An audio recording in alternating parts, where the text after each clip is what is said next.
నమస్తే ఉమా గారు. నమస్తే అమ్మా.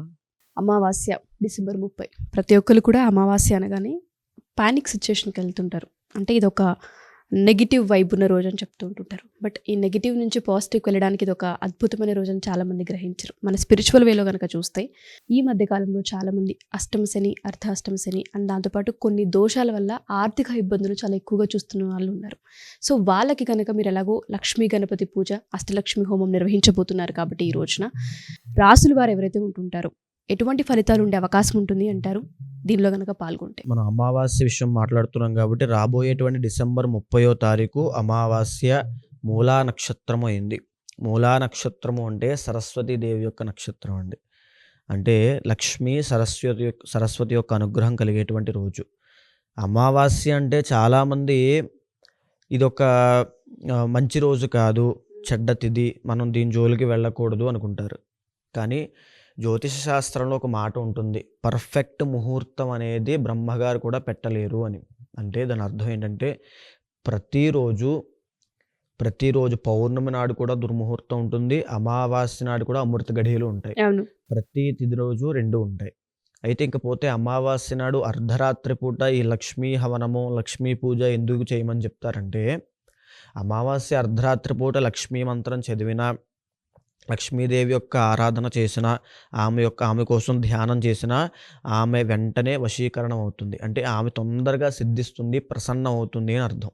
అయితే రాబోయేటువంటి డిసెంబర్ 30వ తారీఖున మనము మన పీఠం ద్వారా అర్ధరాత్రి లక్ష్మీ గణపతి మరియు అష్టలక్ష్మీ హవనము నిర్వహిస్తున్నాము. అంటే అమ్మవారికి ఇష్టమైనటువంటి నీలపు కలువ పువ్వులు, ఎర్ర తామర పువ్వులతో, వివిధ రకాల తామర పువ్వులు, తెలుపు రకాల పువ్వులతో, బెల్లపు పాయసంతో, అమ్మవారికి ఆవు పాలు, తేనె, అంటే అమ్మవారికి ఇష్టమైనటువంటి అన్ని నైవేద్యంగా పెడుతూ అమ్మవారిని ఎలాగైనా ప్రసన్నం చేసుకునే విధంగా లక్ష్మీదేవిని ఆరాధన చేయడం వల్ల ఏమేమి వస్తాయి అనేటువంటి క్వశ్చన్ చాలామందికి వస్తుంది. కేవలం డబ్బు ఇది మాత్రమే కాదు, ధనయోగం పడుతుంది, స్వర్ణయోగం పడుతుంది. అంటే ఎవరికైనా బంగారం కొనుక్కునేటువంటి కోరిక చాలామందికి ఉంటుంది. బంగారం అంటే అందరూ ఇష్టపడతారు. ఆ బంగారం లభించేటువంటి యోగమైన, ధనయోగమైన, వాహన సౌఖ్య యోగము, వాహనాలు కావాలి, నాకు ఒక పరివారం కావాలి, నేను ఒక స్థాయిలో ఉండాలి అనేటువంటి కోరిక కూడా చాలామందికి ఉంటుంది. వాళ్ళకైనా కుటుంబ సౌఖ్యము, భూలాభము, అంటే ఇంట్లో ఉండేటువంటి ప్రతి సమస్య తొలగిపోతుంది.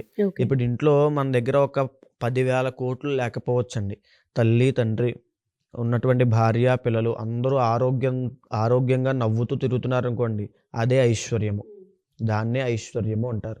ఆ ఐశ్వర్యాన్ని ప్రసాదించే వాళ్ళు ఇద్దరు, ఒకటి మహాదేవుడు అంటే శివుడు, 2 లక్ష్మీదేవి.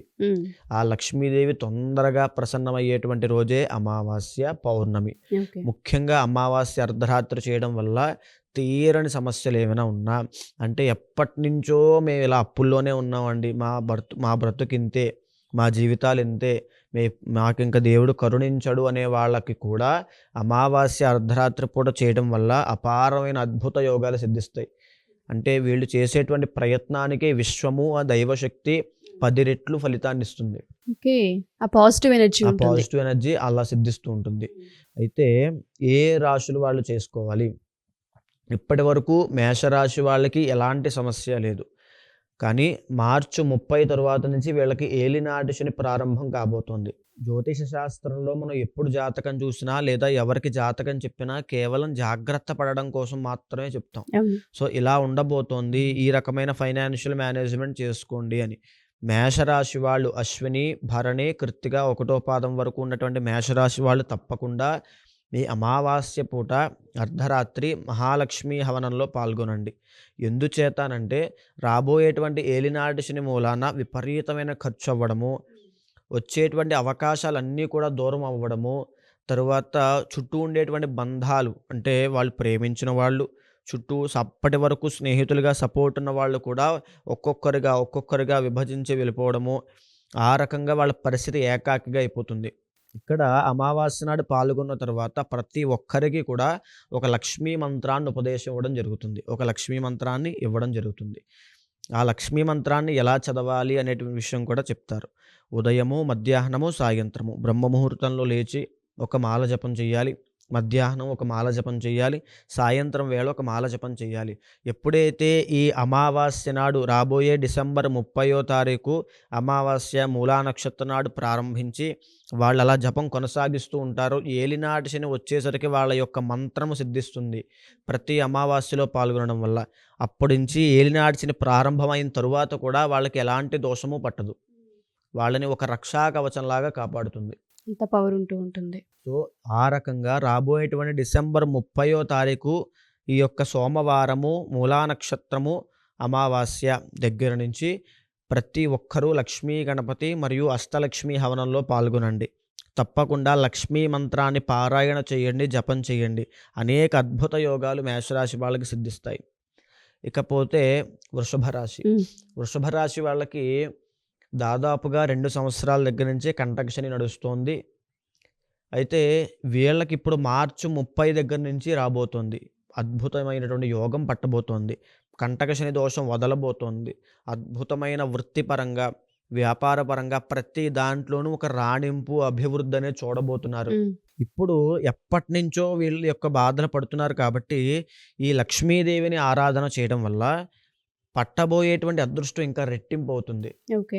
అంటే పట్టబోయేటువంటి అదృష్టాన్ని ఇంకా చేజిక్కించుకునేటువంటి మనస్తత్వము, ఆ స్ట్రాంగ్ విల్ పవర్ ఎన్ని రకాలుగా సంపాదించాలో అన్ని రకాలుగా సంపాదించే శక్తి సామర్థ్యాలు లక్ష్మీదేవి యొక్క వల్ల సమకూరుతాయి. డబ్బు ఉంటే మాత్రమే కాదండి, మనశ్శాంతి, ప్రశాంతత. అంటే ఎప్పుడైతే మనకి రవి యొక్క కారకత్వం చూసామనుకోండి, విపరీతమైన పని ఒత్తిడి పెరుగుతుంది. తినడానికి కూడా ఖాళీ లేనంత పని ఉంటుంది రవి యొక్క కారకత్వంలో. అలాగా రాబోయేటువంటి రోజుల్లో వృషభ రాశి వాళ్ళకి పని పెరిగి తినడానికి కూడా ఖాళీ లేనంత స్ట్రెస్ పెరిగిపోతుంది. ఆ రకంగా ధనం ఉంటే సరిపోదు కదండి, మానసిక ప్రశాంతత, కుటుంబ సౌఖ్యం అన్నీ ఉండాలి. హ్మ్. ఆ రకంగా ఇప్పటి నుంచి ఈ యొక్క లక్ష్మీ మంత్రాన్ని పారాయణ చేయడము, లక్ష్మీ హవనంలో పాల్గొనడము, ఆ యొక్క దర్శనం చేసుకున్నంత మాత్రం చేత ఎన్నో రకాల దుఃఖాలు దగ్ధం అయిపోతాయి.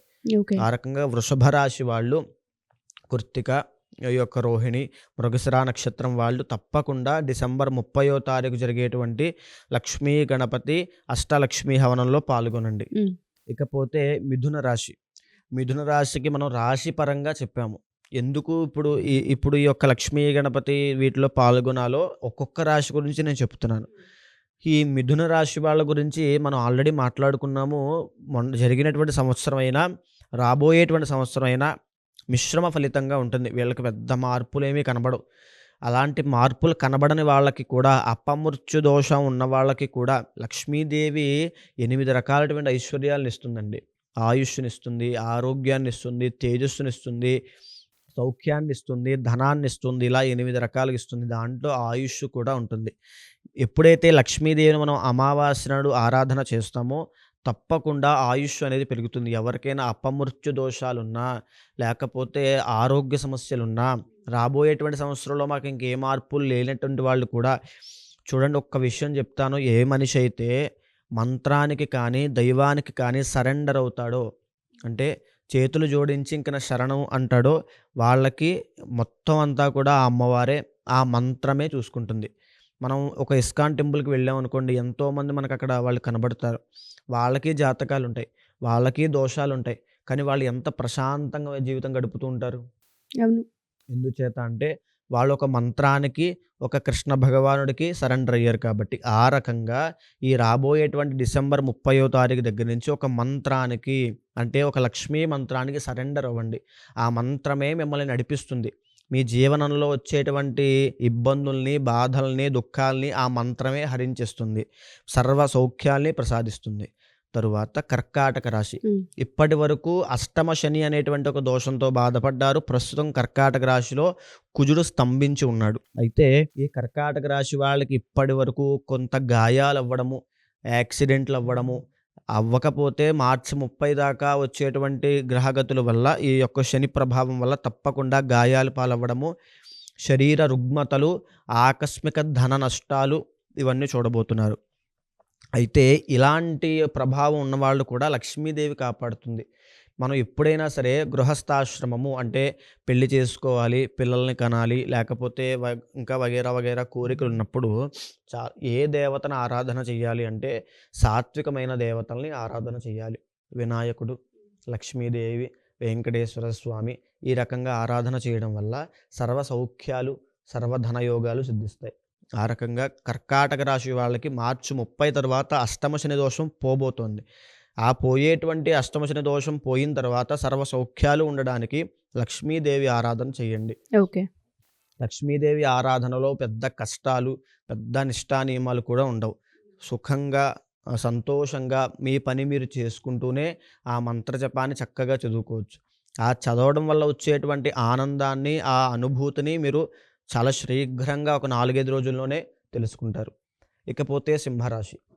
సింహరాశి వాళ్ళకి అష్టమ శని మార్చి 30తో ప్రారంభం కాబోతోంది. ఎందుకు శని రిలేటెడ్ చెప్తున్నానంటే దుఃఖాలు, కష్టాలు, బాధలు అవి కర్మ వల్ల సంభవించినప్పటికీ కూడా అవన్నీ పడేటువంటి రోజులు శని యొక్క అంతర్దశలోనే, శని యొక్క దృష్టి ఉన్నప్పుడే. అయితే సింహరాశి వాళ్ళకి అష్టమ శని ప్రారంభమైన తర్వాత సింహరాశి వాళ్ళు రాబోయే 2025 విశ్వావసునామ సంవత్సరంలో ఒక టాప్ పొజిషన్కి వెళ్తారు. అదేవిధంగా డౌన్ఫాల్ కూడా ఉంటుందని మనం చెప్పుకున్నాం. అయితే ఈ సింహరాశి వాళ్ళు లక్ష్మీ యొక్క ఆరాధన చేయడం వల్ల, అమావాస్య అర్ధరాత్రి పూట లక్ష్మి యొక్క ఆరాధన చేయడం వల్ల, మన యొక్క హవనంలో పాల్గొనడం వల్ల వాళ్ళకి ఎలాంటి రిజల్ట్స్ ఉంటాయి సింహరాశి వాళ్ళకంటే ఆ బ్యాలెన్స్ అనేది కనబడుతుంది. సింహరాశి వాళ్ళకి వచ్చినటువంటి అదృష్టము నిలబెట్టుకునేటువంటి సామర్థ్యాన్ని లక్ష్మీదేవి ఇస్తుంది. ఓకే. లక్ష్మి ఎప్పుడూ కూడా మనకి ఏది కావాలో దానికి మించిస్తుంది. మనకి ఏది అవసరమో దానికి మించిస్తుంది. ఒక ధనమైన, ఒక సుఖమైన, ఒక సౌఖ్యమైన, ఒక ఆనందమైన, ఒక ప్రశాంతతైన, అంటే మనం పెద్దగా కష్టపడాల్సిన అవసరం ఉండదు. అలాంటి తత్వమే లక్ష్మీ తత్వం. ముఖంలో ఒక వర్చస్సు, ఒక అట్రాక్షన్ పవర్ వస్తుంది. ఒక జన వశీకరణము, ఒక సభా వశీకరణము, అలాగే ఒక లీడర్షిప్ క్వాలిటీస్ అయినా, ఒక పొలిటీషియన్ అయినా, ప్రతి పొలిటీషియన్కి ఒక వశీకరణం కావాలి. జనాలు వశీకరణం అవ్వాలి. అప్పుడే ఆయనకి ఆ యొక్క లీడర్ అనేటువంటి నాయకత్వ లక్షణాలు వస్తాయి. అలాంటి వశీకరణమైన లక్ష్మీదేవి ప్రసాదిస్తుంది. కాబట్టి సింహరాశి వాళ్ళు కూడా ప్రతి రాశి వారికి ఇలా ఎందుకు చెప్తున్నానంటే వారి వారి యొక్క స్థితి బట్టి వాళ్ళు చేసుకోవాలి అని గుర్తు చేయడం కోసం చెప్తున్నాను. ఓకే. ఇకపోతే కన్యారాశి వాళ్ళు. కన్యారాశి వాళ్ళకి స్వల్ప అనారోగ్య సమస్యలు అనేటివి కనబడుతున్నాయి. నడిచేటువంటి స్థితిలో అవ్వచ్చు, 2025లో కూడా అనారోగ్య సమస్యలు అనేటివి కనబడుతున్నాయి. ఈ అనారోగ్య సమస్యల నుంచి బయటపడడానికైనా ఇందాక నేను చెప్పాను అష్టలక్ష్మి వల్ల 8 రకాలైనటువంటి బెనిఫిట్స్ వస్తాయి. అందులో ఆరోగ్యం కూడా ఉంటుంది అని. ఆ ఆరోగ్యం కోసమైనా, లేదా చాలామంది కన్యారాశి వాళ్ళు నిత్య జీవనంలో కొంచెం ఇబ్బంది పడుతుంటారు, మాటలు పడుతూ ఉంటారు, అపనిందల పాలవుతూ ఉంటారు, బ్లేమ్ అవ్వడం అంటారు. ఆ బ్లేమ్ అయ్యేటువంటి స్థితి నుంచి బయటపడ్డము, ఎగ్జాక్ట్గా ఒక గుర్తింపు, ఒక ఐడెంటిటీ అనేది ఉండదు నడిచేటువంటి గతి వల్ల. తప్పు చేయకపోయినా ఏదో తప్పు చేశారు అని చెప్పి బ్లేమ్ చేస్తుంటారు. ఈ రకమైనటువంటి ప్రభావం వల్ల వాళ్ళు ఆ యొక్క కొంత మానసిక ఆందోళన, డిప్రెషన్ కానీ, యాంగ్జైటీ కానీ ఇలాంటివి లోనవుతుంటారు. మానసిక ప్రశాంతత లభించాలన్నా లక్ష్మీ మంత్రాన్ని చదవాలి. ఇప్పుడు ఫర్ సపోజ్ నేను మిమ్మల్ని ఒక మాట అన్నాను అనుకోండి, బాగున్నారా అని, మీరేమంటారు? బాగున్నాం. నేను ఒక భయంకరమైన బూతు మాట మాట్లాడి బాగున్నావా అంటే ఆ సౌండ్‌కి మీకు రియాక్షన్ అనేది కనబడుతుంది. అవును. అలాగా ఈ లక్ష్మీ మంత్రాన్ని చదవడం వల్ల ఆ మానసిక ప్రశాంతత, ఆ బాధలు పోగొట్టుకోగలను. ఆ దుఃఖాల నుంచి నేను బయట పడగలను అనేటువంటి కాన్ఫిడెన్స్ వాళ్ళలో పెరుగుతుంది. ఆడవాళ్ళైనా, మగవాళ్ళైనా ఎవ్వరైనా సరే ఆ శక్తి సామర్థ్యాలు, ఆ అమ్మవారి మీద ఉండేటువంటి నమ్మకము అవన్నీ పెరుగుతాయి. ఆ యొక్క విశ్వానికి కనెక్ట్ అయ్యేటువంటి విధానం పెరుగుతుంది. దేన్నైనా ఇంక నేను సాధించగలను అనేటువంటి శక్తి వస్తుంది. అది కన్యా రాశి వాళ్ళకి ప్రస్తుతము చాలా అవసరం. కాబట్టి డిసెంబర్ 30వ తారీఖున జరిగేటువంటి లక్ష్మీ గణపతి మరియు అష్టలక్ష్మి హవనంలో తప్పకుండా పాల్గొనండి. లక్ష్మీ మంత్రాన్ని స్వీకరించండి.